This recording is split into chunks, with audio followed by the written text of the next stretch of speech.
Before we begin our first ride together, we're going to learn how to mount the horse, create our basic position, and communicate through the use of our hands and our legs.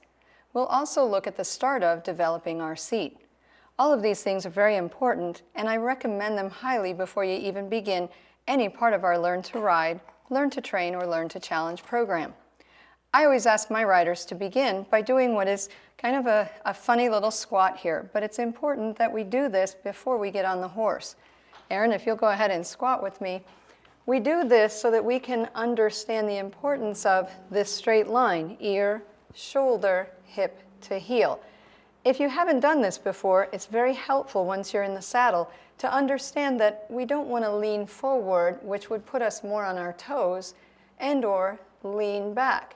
Equally, you could think of it as we don't want our leg to shift forward, nor do we want it to shift back during our ride. Everything we do to communicate well to the horse will come from this basic position. You can also think of it simply as if someone pulled the horse out from under you, you would come to the ground and land exactly like this. So you want to do this before you begin on that first ride.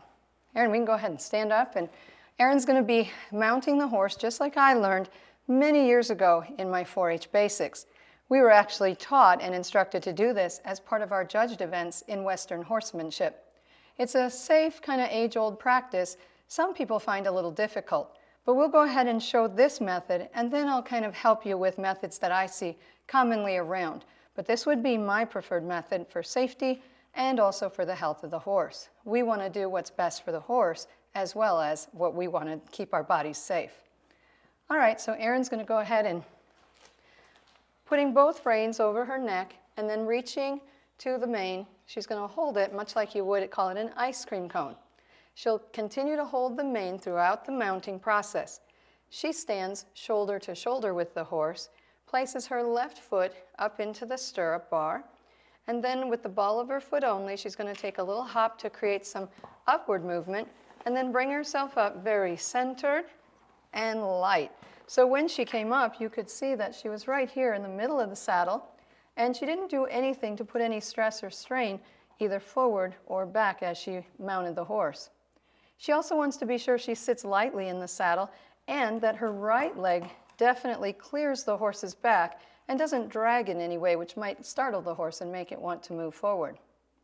Now that she's in the saddle, we are going to begin to talk about that basic position again.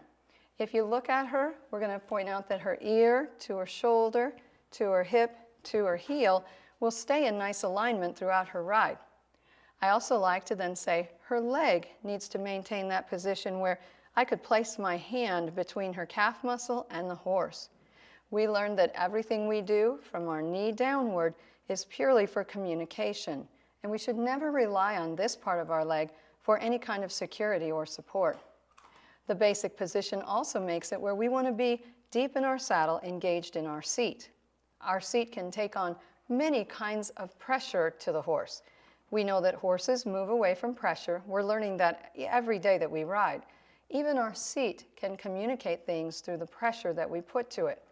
So if we begin now with our basic position in thinking about our seat, I like my rider to picture that the seat bones are the same place that if you sat on a hard chair for any period of time, you would know exactly where your seat bones are. We want to know that so that we can use the seat bones to create pressure when we advance in our riding skills and our horses are sensitive enough to feel that. We have to learn to use our seat and to apply pressure through it while we still keep what I call my hips level, straight across here, should always maintain that kind of level line. I can then, though, apply a little pressure by just sort of shifting my weight into a left seat bone or perhaps a right seat bone, or when we use it for our halts, we can kind of sit deep, and at that time I call it, you want to take your seat and feel as though you're pushing a drawer in front of you, which puts your pockets nearer to the saddle. That's a way that we could say we're going to sit deep and halt. Those are things that become very important in how we can encourage that sensitivity and get our horses to be listening to things at a level that's unlike just pulling back and asking them to stop. When we look at our seat, we also then can take that seat and consider it as though everything between your hip and your knee, anything that, call it, is attached or engaged with the saddle, becomes a little bit part of our seat. We don't necessarily want to use it as a way to grip or hang on, but it certainly could be if we need it. So when we say we need to use our seat at times for our security, that's when we would take it down and into the inner thigh and towards our knee. When we're not using our leg, let's say for instance we're giving the horse that reward of no pressure. We often say how horses move away from pressure and then they seek the reward of no pressure. In order to give a horse the feeling of absolutely no pressure, we also have to know how to completely let go of or allow our leg to relax. When we relax our leg, I call it a neutral position. I don't want it to be so loose that it feels flaccid or it could flop around, but I want to create just enough tone, just a little bit, that would allow the horse to feel like my leg was solid but not squeezing. I often use the example of a rolled up wet towel. That tells me a lot about how that leg should feel. The other important piece of using your leg correctly would be we never want to stiffen or straighten the knee in an effort to either communicate, to release pressure, or to just even make ourselves feel more secure. We've already talked about the seat is what's going to make your body feel secure as we move along and learn how to ride well. When we talk about that, I often have students who love to push down hard on their stirrup bar. You can imagine going over all this position that if I'm going to be pushing hard on the stirrup bar, that's only going to take my seat upward.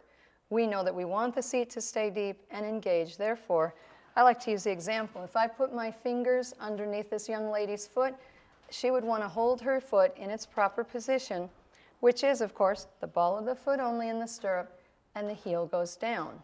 The heel can go down because we flex our ankle. So we're flexing through here as the heel goes down, but we're not pushing, let's say, or crushing my fingers. That's a really good way to understand what the stirrup does in its function of being a resting place for your foot. It purely just kind of has a reference to how we're going to communicate with this leg as we ride along. I must stress many times that the foot or your feet are not for your safety or your security. It's really what we do up in our seat that makes that happen. So how do we communicate with our leg? Our leg is, in my opinion, the most important part of our communication. We might take that to the seat as we get more advanced, but for right now, as we begin, we're going to know that everything from our knee down and into our heel is for communication only. We talked about how we don't want to have any pressure, even in the beginning, between our ankle and the horse. And we're also going to say very, very strongly the ankle bone should never touch the horse. It may come close to touching, but you should never feel like you're wrapping that ankle bone into the horse's side to communicate. Our communication is effective and correct when we think of it as kind of lightly starting up here and in the calf muscle. Many of my quick horses can easily be turned or positioned off of my calf muscle or asked to go forward off of my calf muscle. We can even remember that at times we'll be using only one leg at a time. So as we know that horses move away from pressure, and we'll use this a lot in our instruction, the left leg will help move the horse to the right. If I were going to want to apply the lightest amount of pressure, I would just begin to squeeze right through here as if my hand were pressing your leg against the horse. If my horse were not of that sensitive type, and I wanted to be really careful of communication, my next step would be to start to call it wrap my leg into the horse. I place my heel down as far as it'll go, I turn my toe out, and I begin to pick up that horse's rib cage with my heel. So that shows you how that same straight line becomes a very important piece to communication. Often as we advance, we'll even think about it as the closer our heel becomes to the horse's hind legs, the more we engage or impact the hind legs or the haunches. We'll use that at times when we try to create a particular kind of movement in the hind quarter. But when we talk about placing it back further, we're talking a very small amount. This is a good place where I can say a horse is very sensitive. They can even feel a fly on their back. So if we take our leg and we program this horse to feel this as moving their whole body to the right, but if I move it back even just a little bit, it might only be a half inch or so, as I start to move it back towards the hindquarter, then that's going to influence her hind legs more than her whole body. Now, knowing that the legs control everything behind the girth, that kind of helps us understand that the horse is going to be moving very much dependent on where the leg position is. I have many a rider who either come to me or in the beginning feel a need to want to, what we call, kind of straighten that leg out, bring the foot forward, and push down onto the stirrup bar. I suggest you kind of look around and see. All the riders I know that are competing and training successfully are very much sticking to what I call those old 4-H basics, the ear, shoulder, hip to heel. It'll never get you in trouble. So that's what we want to know about our seat and down into our leg. And think of it as your communication begins up there in the seat with the idea of we move the horse away from pressure, and it comes all the way down to what I consider the strongest piece would be your heel.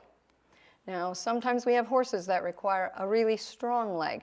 We say when you have a horse that requires a strong leg, your legs can shout so long as your hands are whispering. We're going to talk about hands in great length. But when we're talking about the fact that the leg may shout, you would think of it as, bad as it may sound, you could punch your horse with the sharpness of your heel. Now, we always advocate and recommend that you use the least amount of pressure. But if you came to that where your horse was not listening to you, and that's a very common response from my riders, the leg is your most important tool. And yes, at times it can shout, but we'll learn how to make it as sensitive as we can by not overusing the big, strong leg. We'll be riding with a lot of opportunity to be using this pressure, and you'll want to be sure that you just don't fall into some of those mistakes that riders make where we get dependent on pushing down on the stirrup bar, which raises our seat out of the saddle.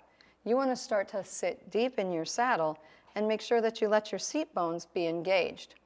We often describe them as lightly polishing the saddle at all times. And needing to be, they can be pushed down harder to create more contact or more pressure. We'll have many a time to practice this, and it'll get more clear as we do ride our horse. But that should get you off to a good start with your seat and your legs.